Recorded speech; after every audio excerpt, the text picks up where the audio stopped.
Hello friends, welcome back to the daily soap update. आज रात अनुपमा के एपिसोड में क्या होने वाला है आप लोग ये जानेंगे। सो गाइस, वीडियो को पूरा देखिएगा एंड चैनल को सब्सक्राइब करना ना भूलिएगा एंड बेल आइकन को भी प्रेस कर दीजिएगा, जिससे कि जब भी नया वीडियो आएगा आप लोगों के पास उसकी नोटिफिकेशन मिल जाएगी। सो गाइस, कल के एपिसोड में हम लोगों ने देखा था कि बापूजी को हार्ट अटैक आता है और उन्हें अनुपमा हॉस्पिटल लेकर जाती है और डॉक्टर बोलते हैं कि उनका एंजियोप्लास्टी करनी पड़ेगी, मतलब हार्ट का ऑपरेशन करना पड़ेगा। आज का एपिसोड भी वहीं से शुरू होगा। आज के एपिसोड में आप देखेंगे कि डॉक्टर अनुपमा से कहेंगे हमारे पास टाइम कम है अनुपमा, तुम्हें जो भी करना है डिसीजन जल्दी लेना पड़ेगा क्योंकि वनराज यहाँ पर नहीं है। तो अनुपमा कहती है कि बापूजी ने कोई भी काम आधे मन से नहीं किया है, वो जो भी काम करते थे वो पूरा करके ही छोड़ते थे। और आंखें बंद करके बापूजी की बातें याद करती तो बापूजी कहते तू घर की लक्ष्मी है, तेरा हर डिसीजन हमेशा ही सही होगा। बस ये बोलकर वो बोलती है कि डॉक्टर साहब आप फॉर्म दीजिए, मैं साइन करूँगी और हम ये ऑपरेशन करवाने के लिए तैयार हैं। और बस डॉक्टरों से फॉर्म देता है, वो फॉर्म साइन कर देती है। उधर दिखाते हैं कि बा को जैसे ही पता चलता है कि ऑपरेशन होगा तो वो रोने लग जाती है। डॉली वहाँ पर आ जाती है तो डॉली बोलती है कि आप चिंता मत करो बा, भाभी वहाँ पर हैं। तो बा बोलती है कि वनराज कहाँ है, बा बहू को तो वैसे इंग्लिश नहीं आती और तोशू और समर तो बच्चे हैं। तो डॉली बोलती है कि भाई आ जाएंगे और संजय भी अभी तक मुंबई से लौटे नहीं है। तो बस वहाँ पर वो लोग बा को संभालते हैं।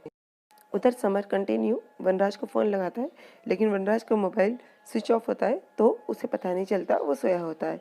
तो तोशु बोलता है समर पापा काव्या के साथ नहीं है। तो बस उसकी बात नहीं सुनता है समर, फिर से कॉल करता है। इतनी देर में अनुपमा आ जाती है और बोलती है कि मैंने फॉर्म साइन कर दिया है, बापूजी का ऑपरेशन होगा। तो तोशु बोलता है मॉम आपने इतना बड़ा डिसीजन पापा से बगैर पूछे कैसे ले लिया। तो वो पूछती है तेरे पापा यहाँ हैं। तो तोशु कुछ भी नहीं बोलता, बोले जब तेरे पापा यहाँ नहीं है और तेरी माँ यहाँ है तो ये डिसीजन लेने का हक सिर्फ मेरा है और मैंने ले लिया है और बापूजी का ऑपरेशन होगा। बस ये बोलती तुम बापूजी को बाहर लाते हैं। तो वो बापूजी के पास जाती है, बोलती बस बापूजी आप जल्दी से अच्छे हो जाइए, मैं आपको अपने हाथों से क्रीम रोल खिलाऊंगी, वो भी बहुत सारे, बस आप जल्दी से अच्छे हो जाइए। और ये लेकर ये बोलती है और बापूजी को ऑपरेशन थिएटर में लेकर जाते हैं और ये लोग बाहर वेट करते हैं। उधर बा घर के मंदिर में कान्हा जी के सामने बैठी बैठी रोती रहती है और बापूजी की बातें याद करती है। मामा जी को भी बापूजी की बातें याद आती है। समर, अनुपमा, सभी लोगों को बापूजी की बातें याद आती है। अनुपमा हॉस्पिटल में गणेश जी के पास जाती है और बोलती है गणपति बब्बा एक बार आपने बाप का साया मेरे सिर से उठा लिया है, अब की बार ऐसा मत कीजिएगा। तब मैं बहुत छोटी थी, कुछ कर नहीं पाई, उनकी बीमारी के आगे हम सब हार गए थे, लेकिन आज मैं नहीं हारूंगी। बापूजी को जल्दी से जल्दी अच्छा कर दीजिएगा। और ये बोलकर हाथ जोड़कर रोती है उनके सामने।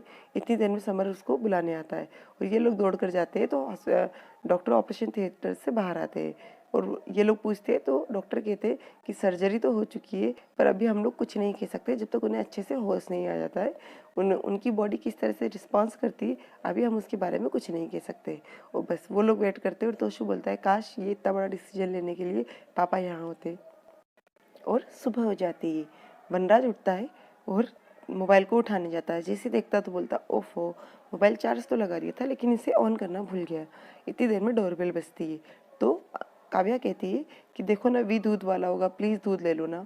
तो वो इतनी देर में फ़ोन ऑन करता है और जाकर फिर से दोबारा डोरबेल बजती है तो वो पहले बेल वो डोर गेट खोलता है और इतनी देर में उसे मोबाइल में भी दिख जाता है कि 40 मिस कॉल है समर, तोशु और पाखी के। जैसे वो गेट खोलता है तो सामने अनुपमा होती है। तो वो एटीट्यूड से बोलता है एक दिन पति नहीं घर नहीं आया तो अकल ठिकाने आ गई, जब तुम्हें मुझसे कोई मतलब नहीं है तो बार बार मुंह उठाकर यहाँ क्यों चली आती है। तो वो बोलती है कि मैं यहाँ पर अपने पति के लिए नहीं, अब बापूजी के बेटे के लिए को लेने आई हूँ। तो फिर बताती है कि कल रात बापूजी बेहोश हो गए थे, उन्हें हॉस्पिटल में एडमिट करवाना पड़ा और उनका ऑपरेशन हुआ है। तो वो बोलता है कौन से हॉस्पिटल में एडमिट है और काय का ऑपरेशन। फिर वो पूरी बात उसने वनराज को बताती है। तो वो बोलता अरे अनपढ़ गवार औरत, तुम्हें एंजियोप्लास्टी की स्पेलिंग भी आती है जो तुमने इतना बड़ा डिसीजन ले लिया। तो वो बोलती है कि मैं बापूजी ने बार बार उनके बेटे को डॉक्टर की अपॉइंटमेंट लेने का कहा था पर वो बिजी था, मैं चाहती तो बच्चों को भी यहाँ पर भेज सकती थी लेकिन आप उनसे ज़िंदगी भर नज़र नहीं मिला पाते, इसलिए मैं खुद आई हूँ। अब ज़्यादा बातें करने नहीं आई हूँ, जल्दी से कपड़े पहनिए और हॉस्पिटल चलिए क्योंकि मैं चाहती हूँ कि जब बापूजी की आँखें खुले तो उनका बेटा उनके सामने हो। ये बोलकर वी फटाक से अपने कपड़े उठाता है और चले जाते हैं वो लोग वहाँ से। उधर तोशु बा को फ़ोन पर बोलता है कि बा अभी बापूजी को होश नहीं आया है, लेकिन जैसे ही होश आ जाएगा मैं सबसे पहले आपको फ़ोन पर बताऊंगा। तो इतनी देर में वनराज और अनुपमा वहाँ आ जाते हैं। तो तोशु बोलता है पापा आप कहाँ थे, आपको कब से हम लोग कॉल कर रहे हैं। तो वनराज बोलता है ये सब बातें छोड़ो तोशु, ये बताओ बापूजी कैसे हैं। तो तोशु बोलता है कि ऑपरेशन तो हो गया है बट अभी भी डॉक्टर कह रहे हैं कि कुछ कहा नहीं जा सकता है। तो वो फिर जा के डोर से बापूजी को देखता है और वनराज रोने लग जाता है। फिर अपने आंसू पोंछकर अनुपमा के पास आता है और बोलता है यदि मेरे बापूजी को कुछ भी हुआ तो तुम सोच भी नहीं सकोगी मैं तुम्हारा वो हाल करूँगा। तुम्हें मैं बा और बापूजी के कारण ही झेल रहा हूँ, यदि उन्हें कुछ भी हुआ तो मुझसे बुरा कोई नहीं होगा। इतनी देर में डॉक्टर आ जाते हैं और डॉक्टर बोलते वनराज तुम कहाँ थे, कब से तुम लोगों के लिए ये लोग परेशान हो रहे थे। वो तो अच्छा हो यहाँ पर अनुपमा थी, ये वरना यदि ये यहाँ नहीं होती तो हसमुख जी को बचा नहीं सकते थे। वो तो इसने सही समय पर डिसीजन ले लिया और अब वो खतरे से बाहर है। और ये बोलकर सब लोगों को थोड़ा सा अच्छा लगता है और डॉक्टर वहाँ से चले जाते हैं। तो डॉक्टर जाने लग जाते हैं तो वनराज बोलता है हम बापूजी से मिल सकते हैं। तो डॉक्टर बोलते हैं कि अभी नहीं, अभी उन्हें होश नहीं आया है, थोड़ी देर में होश आ जाएगा तो आप सब लोग उनसे मिल लीजिएगा। और ये बोलकर डॉक्टर वहाँ से चले जाते हैं और अनुपमा और वनराज फिर से बापूजी को डोर से देखते हैं।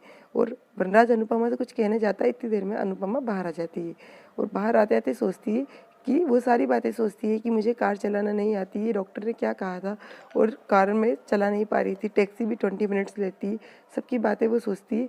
और सोचते सोचते वो कार के पास आती है तो देखती है कि एक लड़की अपने पिता को कार में बिठा कर ले जाती होती है। तो फिर वो किंजल को कॉल करती है और किंजल उससे पूछती मम्मी अब बापूजी कैसे हैं। तोशु को कब से कॉल कर रही हूँ वो रिसीव नहीं कर रहा है। तो अनुपमा कहती बापूजी की तबीयत अब ठीक है, तू मेरी मदद करेगी एक चीज़ के लिए। तो किंजल बोलती हाँ मम्मी कहिए ना। तो वो बोलती है कि तुझे कार चलाना आती है। तो किंजल बोलती है हाँ।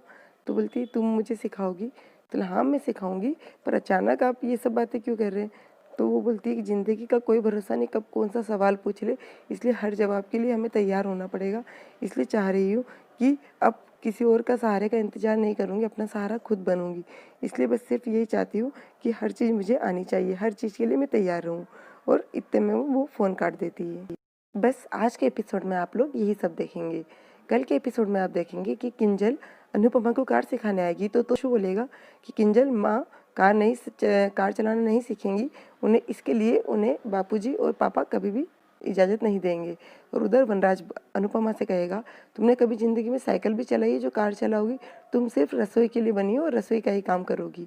तो अनुपमा को दिखाएंगे कि अनुपमा किंजल से चाबी लेगी और बोलेगी कि अब मजबूर होने का वक्त नहीं, मजबूत बनने का वक्त है।